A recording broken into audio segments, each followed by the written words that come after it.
Lokesh red book కి red signal పడేలా ఉంది. పదే పదే రెడ్ బుక్ అంటే నెగిటివ్ టచ్ వస్తుందని యువనేత భావిస్తున్నారట. పార్టీ వర్గాలు కూడా అదే అభిప్రాయంతో ఉన్నాయంటున్నారు. తాజా పరిణామాలు చూస్తే ఇలాగే ఉన్నాయి. ఊరికే పేజీలకు పేజీలు తిప్పేయకుండా రెడ్ బుక్ ని క్లోజ్ చేస్తేనే మంచిదనే చర్చ జరుగుతోంది.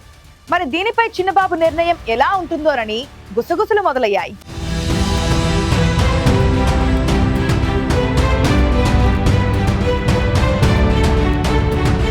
ఆంధ్రప్రదేశ్లో 2024 ఎన్నికల్లో ఓ ఊపు ఊపిందా సబ్జెక్టు. అదేవిధంగా కూటమి గెలిచిన తర్వాత బాగా చర్చ జరిగిన సబ్జెక్టు కూడా అదే. అవును, రెడ్ బుక్ చుట్టే జరిగింది చర్చ. అన్ని పేర్లు రెడ్ బుక్లో ఉన్నాయి. ఎవరిని వదలం, వడ్డీతో సహా తీర్చేస్తామనేది లోకేష్ రెడ్ బుక్ నినాదం. చెప్పినట్లే అధికారంలోకి వచ్చిన తర్వాత రెడ్ బుక్కి ఎక్కిన వారి అరెస్టులు జరిగాయి.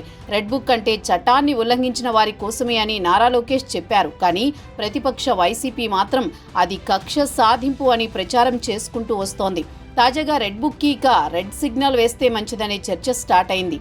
రాష్ట్రంలో కూటమి సర్కార్ అధికారంలోకి వచ్చాక రెడ్ బుక్ 1, 2, 3 అంటూ పలుమార్లు మంత్రిగా లోకేష్ దీన్ని ప్రస్తావన చేశారు. గతంలో టీడీపీని ఇబ్బంది పెట్టిన పలువురు వైసీపీ నాయకులు అధికారులపై చర్యలు తీసుకుంటున్న సందర్భంలో లోకేష్ రెడ్ బుక్ గురించి ప్రస్తావించేవారు. అయితే కొంతకాలంగా లోకేష్ రెడ్ బుక్ గురించి మాట్లాడడం మానేశారు. దీంతో లోకేష్ ఇలా రెడ్ బుక్ పక్కన పెట్టేయడం వెనుక రీజన్ ఏంటన్న చర్చ టీడీపీ క్యాడర్ నాయకుల్లో జరుగుతోంది.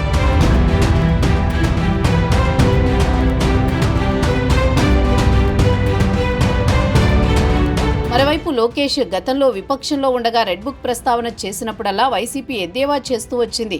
ఆ తర్వాత కూటమి అధికారంలోకి వచ్చాక అదే వైసీపీ నేతల్ని టార్గెట్ చేయడం మొదలుపెట్టగానే జగన్ సహా వైసీపీ నేతలంతా రెడ్ బుక్ రాజ్యాంగం అమలు చేస్తున్నారన్న పెద్ద ఎత్తున విమర్శలు మొదలుపెట్టారు.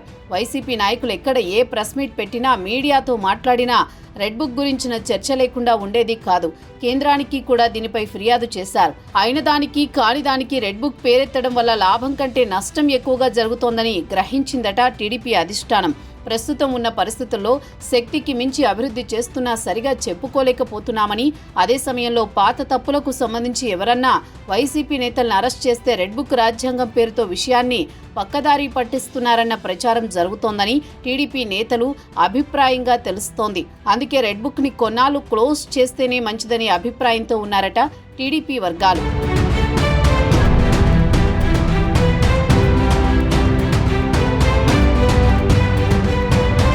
పదే పదే రెడ్ బుక్ అంటే జనంలో కూడా వ్యతిరేక భావన పెరుగుతోందనే ఫీడ్బ్యాక్ కూడా వచ్చిందట. వేరే ఇతర కారణాలతో ప్రతిపక్ష నేతల అరెస్టు జరిగినా అది రెడ్ బుక్ ప్రకారమేనన్న ఫీలింగ్ ప్రజల్లో వచ్చిందని పార్టీలో చర్చ జరిగిందట. ఇది మరింత పెరిగితే పార్టీకి ఇబ్బంది కావచ్చన్న హెచ్చరికలు కూడా రావడంతో ఇక కొన్నాళ్లు ఆ పదాన్నే పలకకూడదని పార్టీ నేతలు డిసైడ్ అయినట్టు సమాచారం. టీడీపీ వర్గాలతో పాటు కొంతమంది మంత్రులు, అధికారుల్లో కూడా దీని మీద చర్చ జరుగుతున్నట్టు చెబుతున్నారు. పదే పదే రెడ్ బుక్ ప్రస్తావనతో జనంలో నెగిటివ్ ఫీలింగ్ వస్తోందనే అభిప్రాయంతో ఉన్నారట టీడీపీ వర్గాలు. అందుకే కొన్నాళ్లు దాన్ని పక్కన పడేసి కేవలం ప్రభుత్వం చేస్తున్న అభివృద్ధి, సంక్షేమం మీద మాత్రమే జనంలో చర్చ జరిగేలా జాగ్రత్తలు తీసుకుంటే బాగుంటుందన్నది పార్టీలో ఎక్కువ మంది అభిప్రాయంగా చెబుతున్నారు.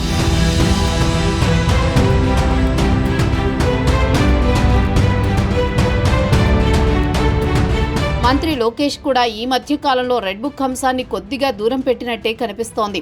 ఇది వరకు ఏ మీటింగ్లో అయినా పదే పదే రెడ్ బుక్ ని ప్రస్తావించేవారు లోకేష్. కానీ ఇప్పుడు కొద్దిగా బ్రేక్ ఇచ్చినట్టు కనిపిస్తోంది. దీని వెనుక కొన్ని కారణాలు కనిపిస్తున్నాయి. పదే పదే రెడ్ బుక్ అంటే జనంలో నెగిటివ్ ఫీల్ పెరుగుతుందని లోకేష్ భావిస్తున్నారట. దీంతో పాటు ఎన్ని తీవ్ర ఆరోపణలతో వైసీపీ నేతల అరెస్టులు జరిగినా రెడ్ బుక్ వల్లనే జరుగుతున్నాయనే చర్చ జనంలో జరుగుతోందని, ఇది మరింత ఇబ్బందిగా మారే పరిస్థితి వస్తుందని లోకేష్ భావిస్తున్నట్టు సమాచారం. అందుకే రెడ్ బుక్ అంశాన్ని తగ్గించారని సమాచారం. మొత్తానికి రెడ్ బుక్ అయితే కొన్నాళ్లు రెడ్ సిగ్నల్ పడ్డట్టే కనిపిస్తోంది.